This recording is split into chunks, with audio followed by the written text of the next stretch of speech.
هذاك المطعم، لي كومونتير خايبين، لي ميساج خايبين، لا انت ما عايشاش في هذه البلاد، لا اختي انا مني منكم، حتى انا عايشه، حتى انا كنشوف، حتى انا، ولكن غنبقى نحط لكم الدم العافيه، شنو غنحط لكم؟ اصلا هادشي دابا فات داكشي اللي كنا كندافعوا عليه، وحنا فاش كنا كندافعوا كنا كنعتبروا كنحرضوا، كيقولنا نتوما اللي كتحرضوا، شي يقول لك سكتي، شي يقول لك دوي، شي يقول لك ما تحطيش، شي يقول لك علاش حطيتي. انا شخصيا غنحماق، ما تحمقوناش حقاش حنا اصلا حماقين بلا حتى شي حاجه.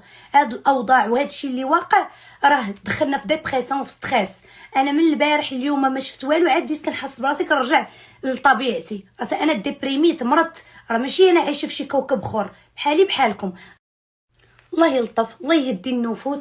حنا ما بغيناش بلادنا اصلا توصل لهذا الشيء، وما بغيناش ولاد بلادنا يتكرفسوا، وما بغيناش السمعه ديال بلادنا تشوه بهذه الطريقه. حنا بغينا ندوز بسلم وسلام، هادشي اللي هضرنا عليه النهار الاول، هادشي اللي باقي نقولو حتى لدابا. ولكن باش نهدموا بيوت، ولا نهدموا مشاريع، ولا نمرضوا ناس، ولا نخلعوا ناس، ولا نحبسوا خدمتنا، ولا نقطعوا رزق ناس اخرين، لا ما يمكنش. حتى انا راه معايا بزاف الناس خدامين معايا، كترزق الله، بزاف الناس كيتسناو هذيك الخدمه اللي غادي نحط ليهم. واي واحد باغي يحكم على واحد الانسان، ولا باغي يعطي النظره ديالو فيه، يشوف راسو هو بعدا واش دارها.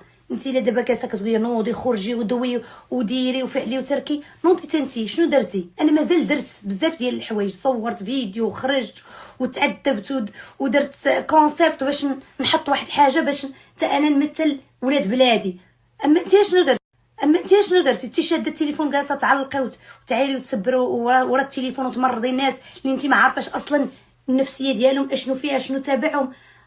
راه ما كرهناش، انا جيتك دابا جيتكم نيشان الصراحه، ما كرهتش حتى انا، وكون قدرت ما عرفتش شنو ندير، ولكن اعتبروها خوف، اعتبروها اللي بغيتو. انا واحد الانسانه كنخاف على داري، ما نقدرش نضر راسي ووليداتي. كون كانت شي حاجه اللي ما فيهاش الضرر نديرها ونفوتها لهيه، ولكن شي حاجه اللي انا ما تضرنيش. كيف ما تبغيوش الضرر راسكم ما تبغيوش الناس.